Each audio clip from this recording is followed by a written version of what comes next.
अस्सलाम वालेकुम and welcome to sports floor. And of course अब आपको पता है ट्राई नेशन सीरीज़ चल रही है और आज ब्रेक डे है, मगर साउथ अफ्रीका और न्यूजीलैंड कराची पहुंच गए हैं। सो टुमारो पाकिस्तान फेस करेगा साउथ अफ्रीका को।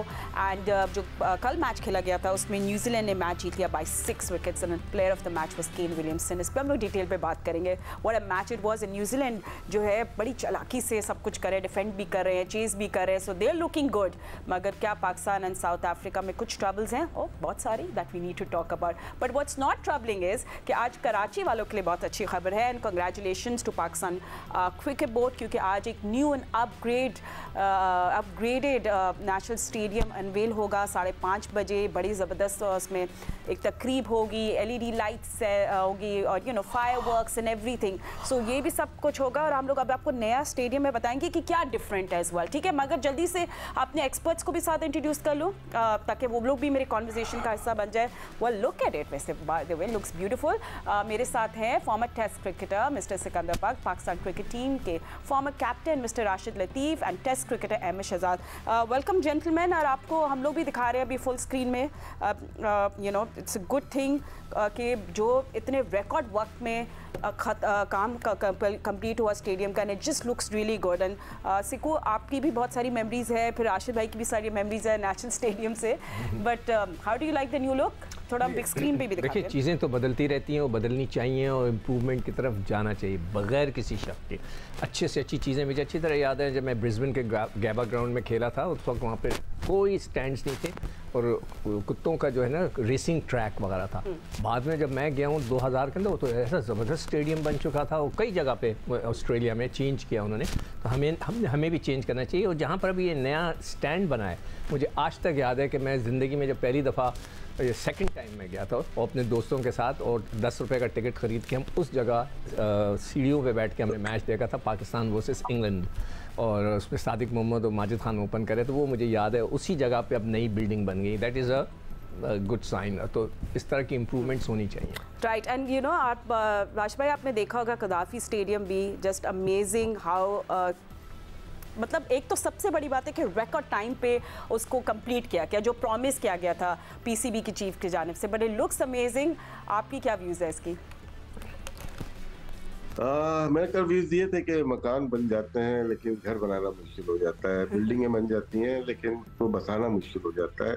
ये मेरी अपनी सोच है। लेकिन अच्छा है, चैंपियन ट्रॉफी में ज़रूरत थी पाकिस्तान को, अच्छे खूबसूरत स्टेडियम्स की ज़रूरत थी और वो हमने बना लिए हैं। और मुबारक कि 117 दिन में national stadium Karachi, Gaddafi stadium Lahore, Rawalpindi stadium तामीर हुए, 13 तामीर थे और कुछ काम अभी बाकी है। तो मोहसिन नकवी साहब और उनकी टीम और जितने भी लोगों ने वहाँ पे काम किया, मजदूर, सर्दी, गर्मी, बारिश, हर चीज़ हुई वहाँ पे, सब ने अंत तक मेहनत के बाद ये एक अच्छा सा स्टेडियम पेश किया है। सब लोग मुबारकबाद के मुस्तहिक हैं। And Ahmad, I think just because आप होस्ट करें अभी champions trophy, which is again एक बड़ी अचीवमेंट है कि हमने यू फाइनली गेटिंग थ्रू। तो द स्टेडियम्स के new look was very important and अच्छा लग रहा है देख के। Just is pleasing to the eyes and it's good. आप रिप्रेजेंट कर रहे हो अपने मुल्क को, आपके इतने बड़े बड़े प्लेयर्स आएंगे, so it's a good edition. बिल्कुल, I think it's looks amazing. और कज़ाफ़ी स्टेडियम को इस नए लुक में देख के आई एम श्योर सब प्लेयर्स भी बहुत खुश होंगे और शायकीन क्रिकेट के लिए भी जब वो जाएंगे बड़ा कंफर्ट का समा होगा। पर कुछ चीज़ें हैं, जिस तरह अभी राशिद भाई ने बात की है कि कुछ काम रहता है। आई थिंक नेशनल स्टेडियम पूरी तरीके से हो नहीं पाया अभी तक, वो शायद चैंपियंस ट्रॉफी के बाद होगा। और फिर रावलपिंडी स्टेडियम के अंदर भी कहा, तीनों स्टेडियम का कहा था कि कंप्लीट हो जाएंगे, कराची वाला हुआ नहीं। रावलपिंडी के अंदर भी कुछ मसले आ रहे हैं, शायद वो आज से 6-8 महीने बाद करने का वो है। तो ये थोड़ी बहुत चीज़ें, फिर लाइट का जिस तरह जडेजा को बॉल लगा, ये कंसर्निंग पार्ट है। इसको जल्द से जल्द देखना है, इसके पीछे वजह देखनी है कि क्यों लगा है। बिकॉज प्लेयर्स की जो सेफ्टी है वो अटमोस्ट है, वो सबसे पहले है। तो ये छोटी छोटी चीजें, फिर 13 अरब का जो बजट है ये मतलब कि सारी चीज़ें, बड़ा बजट था इस चीज़ का। तो गालिबन जहाँ तक मेरे कल बात भी हो रही थी कॉलीग से भी कि 2-2.25 अरब लगते हैं एक अच्छा स्टेडियम तैयार करने के लिए, फिर 3 पूरे तरीके से तैयार नहीं हुए और 13 अरब का जो बजट है, ये काफ़ी मतलब ओवरऑल तो बड़ी अच्छी चीज़ें लग रही हैं, रिकॉर्ड टाइम में तैयार हो गया, लेकिन अपनी जगह कुछ चीज़ें हैं जो एक लाइट का इशू आ रहा है, फिर कराची पूरी तरीके से हुआ नहीं, फिर पिंडी का जो इंफ्रास्ट्रक्चर था उसमें प्रॉब्लम आ गया, जो कहते हैं कि 6-8 महीने में करेंगे। तो ये चीज़ें भी होने वाली हैं, लेकिन कज़ाफी स्टेडियम इटसेल्फ बड़ा खूबसूरत लग रहा है। बस लाइट का देखना, जिस तरह वो रविंद्रा को लग गया है, तो वो शायद किसी और के साथ खुदा न ख्वास्ता इस तरह की चीज हो ना जाए दोबारा से। ठीक है, सो आपको एक चीज कह सकता हूं, देखिए सिर्फ ये अपडेट कहती है आज नेशनल स्टेडियम अनवेल होगा, इट्स रेडी। बिल्कुल, आज 5:30 तकरीबन। जी सिक्को आप बोले, आप 7 बजे। अच्छा, मेरे पास 5:30 मुझे भी इनविटेशन है, इसलिए मुझे पता है उस पे 7 बजे का टाइम है। देखिए मैं सिर्फ एक सिंध भाई जा रहे हैं फिर मोहसिन नकवी साहब को मिलने, मैं उनसे रिक्वेस्ट करूंगा सर प्लीज। अच्छा, मैं सिर्फ सिंध गवर्नमेंट से एक ज़रूर रिक्वेस्ट करूंगा कि वो मैं मुराद अली शाह साहब से जब भी मिलूंगा उनसे भी कहूंगा कि, और अगर मेरा मैसेज उनको पहुंचे, एक सिंध में बिलावल भुट्टो साहब से एक सिंध में ग्राउंड बना दें। पूरा सिंध जो इंटीरियर सिंध कहलाता है वो बिल्कुल एक स्टेडियम नहीं है। हैदराबाद का था वो तो बढ़ गया है, पता नहीं क्या आदत है। बनाया है गढ़ी खुदा बख्श में एक स्टेडियम बना है। कहाँ पे?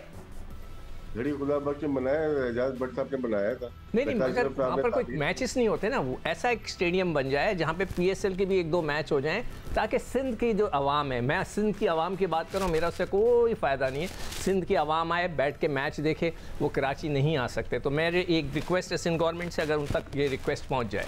चलिए ठीक है। अब जब स्टेडियम की जो मेरी बात है वो आप बातें होंगी तो फेस छुपाऊंगा ही ना सर। अच्छा ठीक है, नेशनल स्टेडियम की हम लोग बात कर रहे हैं, तो अब उसका भी आपको पता है ये state of the art facility पूरी बनाई गई, न्यू ड्रेसिंग रूम्स होंगे, उसके साथ साथ 5000 और एक्स्ट्रा कुर्सियां भी लगा दी गई हैं, चेयर्स आप लोगों के लिए, ताकि आप लोग जाके मैच देखें। एंड 350 LED लाइट्स हैं, और चेयरमैन मोहसिन नकवी ने पर्सनली बेसिकली ओवरसी किया इस पूरे प्रोजेक्ट को। ऑफ कोर्स टाइम कंस्ट्रेंट था क्योंकि बड़ी जल्दी जल्दी काम करना था, तो 5000 डेडिकेटेड वर्कर्स ने दिन रात एक करके स्टेडियम अब रेडी कर दिया है। सो सबसे ज़्यादा क्रेडिट तो इन वर्कर्स को जाता है। कंग्रेचुलेशंस आप to PCB as well, and we are hoping कि अब new and upgraded national stadium में मैच देखने का मजा ही को कुछ और होगा। बाय द वे सिकंदर, आपकी कोई अच्छी मेमोरी है नेशनल स्टेडियम की? मैं अभी सोच ही रहा था। हाँ। आप सबसे पूछते हैं। 1987 में ये हुआ कि जी वर्ल्ड कप हो रहा था पाकिस्तान में, याद है आपको, जिसमें सलीम जाफर को छक्के। I was very young but या 96 था मेरे ख्याल से, जिसके अंदर या नहीं 87 का था, जिसमें हम हार गए थे सेमीफाइनल में। तो उसमें मुझे जामोद साहब जो थे चीफ मिनिस्टर ऑफ सिंध थे, उन्होंने मुझे इनवाइट किया कि आकर देखें, हम स्टेडियम को रेनोवेट कर रहे हैं और ड्रेसिंग रूम को आके देखें। तो मैं गया देखने के लिए। तो जब मीटिंग हुई तो मैंने कहा सर आपने तो रेनोवेट तो कर दिया, मगर ड्रेसिंग रूम में आपने लगा दिए टाइल्स। वहाँ पे टाइल्स नहीं लगाई जाती हैं, इसलिए कि सब स्पाइक्स पहनते हैं, स्लिप हो जाने का डर होता है। आप इस पे रबर बिछाएं, वरना ऐसा ना हो कि वॉशरूम में लोग जल्दी जल्दी जाते हैं कपड़े बदल के और उसमें। तो उसके बाद उन्होंने कभी नहीं बुलाया मुझे। ये बेस्ट मेमोरी है कि आपको दोबारा कभी नहीं। राशिद भाई, आपकी क्या मेमोरी है? आई मीन कोई ऐसी नेशनल स्टेडियम खेलने की है। यहाँ पे ये अच्छा था कि हम लोग क्लब क्रिकेट भी खेला करते थे यहाँ पे। सबसे अच्छी जो चीज थी एक जमाने में, क्लब क्रिकेट हमने खेली है, मैचेस होते थे नेशनल स्टेडियम पे। अब तो अंदर टेस्ट प्लेयर को जाना मुश्किल हो जाता है, वो भी प्रैक्टिस करने के लिए दूसरी जगह जाते हैं। बहुत दफा चेंज हुआ है ये। अगर हम देखें तो मेन रोड है सर स्क्वायर की तरफ, बीच में वहाँ पे नेशनल कोचिंग सेंटर की तरफ ड्रेसिंग रूम हुआ करते थे। 80s में UBL का मैच देखने गया था, सिकू भाई भी खेल रहे थे, सईद अनवर सलीम यूसुफ कराची से मैच था, वो देखा वहाँ से।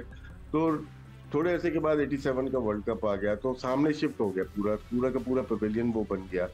फिर 96 का वर्ल्ड कप आता है, वहाँ टूट के फिर अलग बनता है। फिर 2016 का फाइनल आता है PSL का, फिर टूट के बनता है। ये वो इमारत है जो टूट के दोबारा बनती हुई आई। मैं अनकरीब देखूंगा 2 साल के बाद ये टूट के दोबारा बनेगा। आपकी प्रेडिक्शन लेट्स होप नहीं मुझे वो भी वक्त याद है फातिमा कि कराची के स्टेडियम में ड्रेसिंग रूम्स नहीं होते थे। ड्रेसिंग रूम सीढ़ी के नीचे जो एक कमरा था उसमें होते थे। तो मतलब है कि वो अजीबो गरीब स्टेडियम आप तस्वुर कर सकते हैं कि सीढ़ियाँ होती थी, उसके नीचे एक जगह थी जिसके अंदर dressing room. Okay, and Ahmad, I know that this is our last conversation on the stadium, and of course जो इवेंट होगा वो भी हम आपको दिखाएंगे। But Ahmed, I know this is not your home ground, but आपका you have so many memories in Karachi as well, PSL हो या playing for your national team.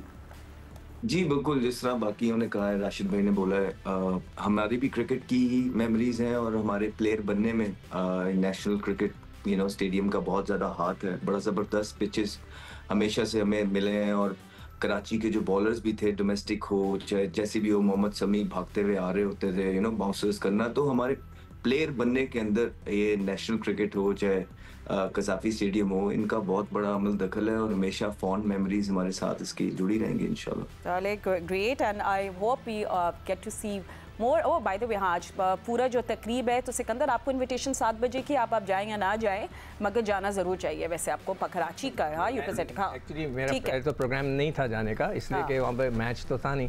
फिर मैंने सोचा एक लुक तो देखें कि स्टेडियम की बनी क्या है, किस किस्म की लुक है। Tell us how it was and of course आज फायरवर्क्स भी होंगे, म्यूजिकल प्रोग्राम भी होगा। ठीक है, इतनी इज्जत दी कि भाई कार्ड भेज दिया, ड्राइविंग का मतलब गाड़ी का पास भी भेज दिया, तो चले यू एंजॉय दैट। बट हमारी conversation about national stadium also comes to an end and हम लोग अब बात करेंगे ट्राई नेशन की and will talk about yesterday's match as well. Now let's talk about जो कल मैच खेला गया साउथ अफ्रीका और न्यूजीलैंड के दरमियान। I mean it was a great match और लग रहा था कि south Africa is looking strong. तो जल्दी से स्कोर कार्ड पे भी नजर डाले थे, फिर अपने एक्सपर्ट से इस पर एनालिसिस लेंगे, जिसमें हमने देखा मैथ्यू के 150 एंड देन उसके बाद दे वर जस्ट बेसिकली 304 पे रिस्ट्रिक्ट कर दिया था न्यूजीलैंड ने साउथ अफ्रीका को।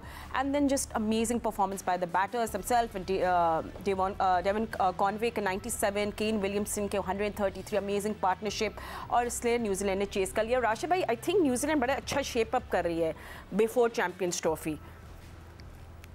जी, पहला मैच जीते ये लोग पाकिस्तान के खिलाफ, पहले बैटिंग की और अच्छा टोटल 330 किया, और दूसरे में चेज किया इन्होंने और वो भी अच्छी बैटिंग की। विलियमसन ने बहुत अच्छी की, कॉनवे खेले, रचिन की जगह पे, रविंद्रा की जगह पे खेले और उनके तेज पे बॉल लग गई थी, तो इनकी भी टीम बनती हुई नजर आ रही है। बैटिंग में थोड़ा सा लग रहा है कि लेथम की जगह शायद चैपमैन आए, वो बॉलिंग भी कर सकते हैं, लेफ्ट हैंडर बैट्समैन भी हैं, अच्छे हैं, क्योंकि लेथम की अच्छी फॉर्म नहीं लगी है। एज ए विकेट कीपर देखते हैं कॉनवे आ सकते हैं एज ए विकेट कीपर, तो और मजबूत बैटिंग लाइनअप इनकी बन सकती है। तो न्यूजीलैंड इस वक्त 2 मैचेस में तो बहुत अच्छा परफॉर्म किया है। बॉलिंग, फास्ट बॉलिंग में देखते हैं कि कल थोड़ी सी मार लगी है और को 7 से प्लस उन्होंने किया है, तो उनको फास्ट बॉलिंग देखनी पड़ेगी अपनी। यहाँ की विकेटें ऐसी नहीं है जो कि शॉर्ट ऑफ लेंथ को इतना बर्दाश्त कर सके।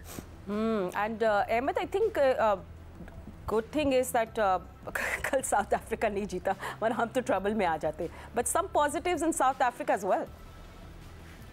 जी, ऑब्वियसली जिस तरह न्यूजीलैंड ने बड़े आराम से देखें 300 कर रहे हैं, अगर आप न्यूजीलैंड की बैटिंग कल उठा के देखेंगे साउथ अफ्रीका के अच्छा खासा बॉल सीम हो रहा था, लेकिन ब्रेट्सकी ने जिस तरह के अपने डेब्यू के अंदर ही पेशेंस और कैरेक्टर शो किए, टेक्निक भी इनफैक्ट शो की है, और पहला इंसान बन गया जिसने डेब्यू के अंदर 150 रन की इनिंग खेली है। डेफिनेटली कोई ना कोई बात जरूर है उनमें, और ये सारी चीजें कोप करके अर्ली ऑन जिस तरह 300 प्लस उन्होंने किया आराम से ही, मतलब ऐसा लग रहा है कि 150 200 कर रहे हैं, ऐसा नहीं लग रहा 300 कर रहे हैं। तो इतने ब्यूटीफुली फॉर्म है सारी टीमें। जी बिल्कुल, एक आधी चीजें हर एक के पास चैंपियंस ट्रॉफी से पहले सॉर्ट आउट करने वाली है, लेकिन आप ये देखें कि इस साउथ अफ्रीकन टीम के अंदर माकरम नहीं है, जेंसन नहीं है, रबाडा नहीं है, ठीक है, महाराज नहीं है, कॉटजी नहीं है, तो ये लोग जब वापस आएंगे तो इनकी टीम का बिल्कुल चेहरा ही बदल जाएगा। लेकिन ये 20 रन टीम भी 300 प्लस तो आजकल ऐसे कर रही है जिस तरह 100-125 कर रहे हैं, और यही कुछ चैलेंजेस पोजेस होंगे चैंपियंस ट्रॉफी के अंदर, क्योंकि सारी टीमें बड़ी वेल बैलेंस्ड अपने स्ट्रेंथ के साथ नजर आ रही हैं और अच्छी फॉर्म के अंदर नजर आ रही हैं। एब्सोल्युटली, एंड क्योंकि let's look at some numbers as well. Sikandar, आपसे भी इस मैच के बारे में बात करेंगे, बट थोड़े से परफॉर्मेंसेस रिकॉर्ड्स भी देख लेते हैं ट्राई सीरीज की अभी जो है।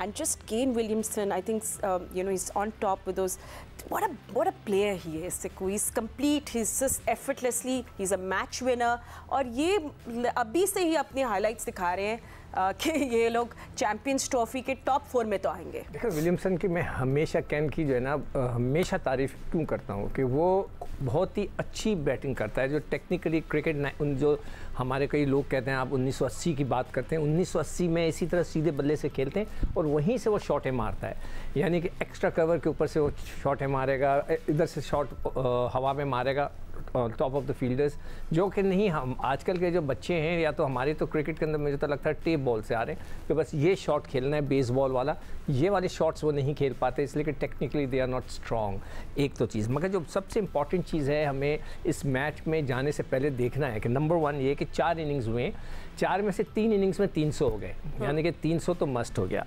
4 इनिंग में 3 सैकड़े लग गए, 300s, तो इसका मतलब है हमें, हमारे प्लेयरों को भी किसी को एक 100 करना है। मैं समझता हूं कि फ़खर जिन्हें 84 पे आउट हुआ वो अपनी गलती से फंस गए। अगर दूसरे एंड से रन्स नहीं हो रहे तो मैं फ़खर को ये एडवाइस करूंगा कि आप अपने खेलते रहें यार, आप क्यों रुक जाते हैं। मुझे ऐसी फीलिंग आई कि उसने 1-2 ओवर जो है ना वो अपने शायद 100 के लिए रुक गया। अगर दूसरे लड़के से रन्स नहीं हो रहे, आप करें, आप अपने आप को ब्लॉक ना करें। अच्छा, एक और चीज़ जो है आप गौर करने वाली ये है कि दोनों टीमों ने 7-7 बॉलरों को आजमाया। न्यूजीलैंड ने 7 बॉलर्स आजमाए, इन्होंने कल साउथ अफ्रीकन ने आजमाए।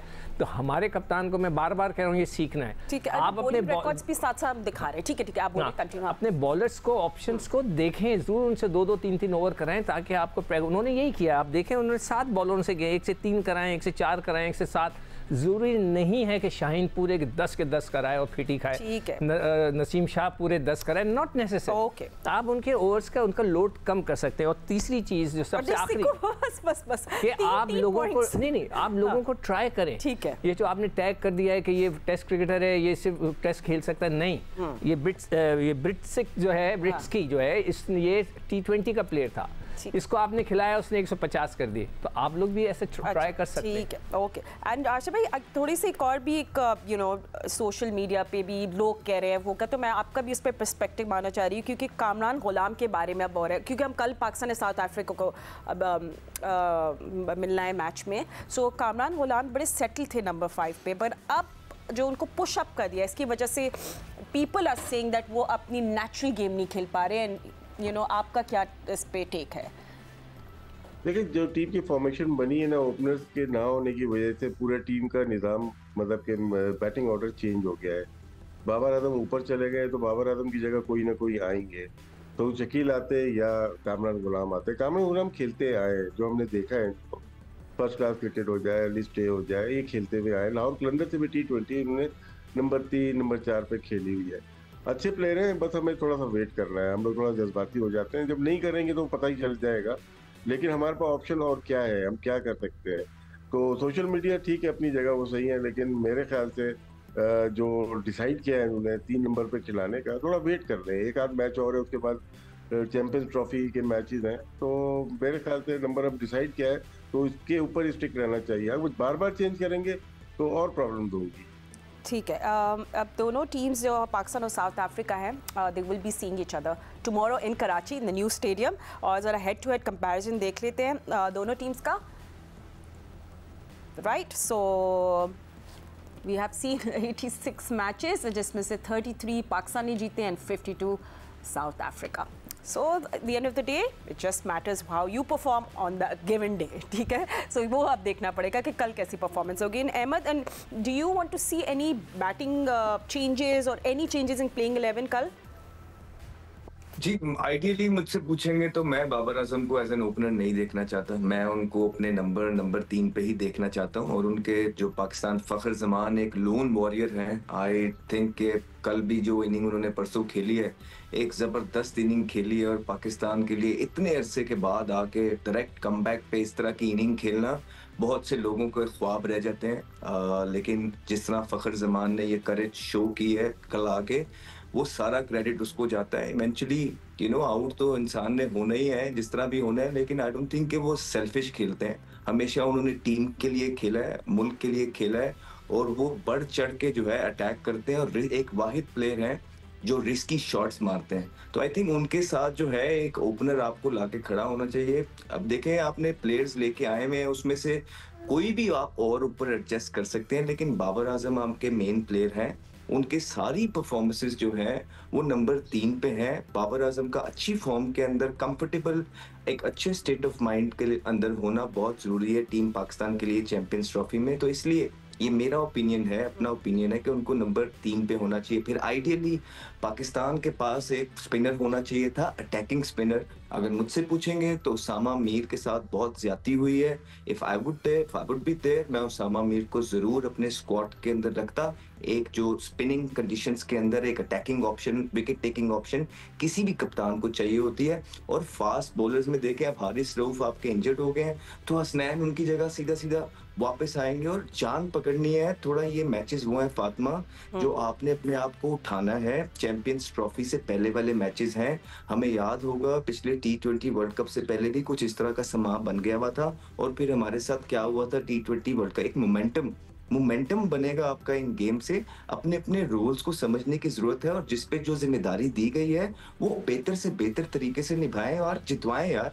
आप लोग को पूरी सपोर्ट मिलेगी, हम सब आपके साथ हैं। बस थोड़ी जान पकड़ने की एक विनिंग मोमेंटम में आए, ताकि ये पूरी कौम आपके पीछे खड़ी हो जाए इस ICC चैंपियंस ट्रॉफी के अंदर। बेसिकली हमें जो हमने टीम साउथ अफ्रीका में खेली थी ना, उसमें बड़ा कंसिस्टेंट वो स्ट्रक्चर था, एक बड़ा जबरदस्त, everything was falling into place and Babar settled at 3, फिर वो एंकर करते इनिंग्स। सो यस, थोड़ा शेकअप हो गया चीज़ें। पर राशिद भाई, आप कोई चेंजेस देखना चाह रहे हैं कल, और क्या आपको लग रहा है कुछ होगा? अहमद की बात ठीक है, बाबर आजम की हमने पहले भी बात की कि देखें टेस्ट मैच में भी वो 4 से 3 पे आ गए और उनसे परफॉर्म नहीं हुआ, वैसा परफॉर्म नहीं हुआ। फिर इसके बाद यहाँ पे भी ये थोड़ा ट्रिकी है, ये 50 ओवर का मैच है, बहुत लंबा मैच होता है, 50 ओवर की इनिंग। और बाबर नंबर 3 पे सेटल थे और बहुत अच्छी बैटिंग करते हुए आए। अगर ODI का देखते हैं, जो शुरू में गलतियां हुई उसी पे हम रिपीट कर रहे हो मिस्टेक्स, कि आपके पास ओपनर नहीं है तो हम अपने मेन प्लेयर को ओपनर ले गए। ठीक है, सचिन ने की थी, लेकिन सचिन की उम्र उस वक्त 21 साल थी, बाबर 31 साल के होने वाला है, 30 या 31। अगर कोई आगे पीछे हो जाए माजरत, तो बहुत फर्क हो जाता है। जो सेटल हो गए, सचिन ने 79th मैच में जो PCB की तरफ से या इनकी मैनेजमेंट की तरफ से मौक़िफ़ आया है कि तेंदुलकर ने भी की थी, वो 79th मैच था उनका, मुझे याद है, सिंगर कप का, श्रीलंका में 94 में। 89 का उनका डेब्यू है और वो उस वक्त 16 साल के या 17 साल के थे। तो वहाँ पे अगर हम पहुँचते हैं तो वो 21 साल या 22 साल के थे। अभी ये 30-31 साल में हम उनको चेंज करना चाहते हैं।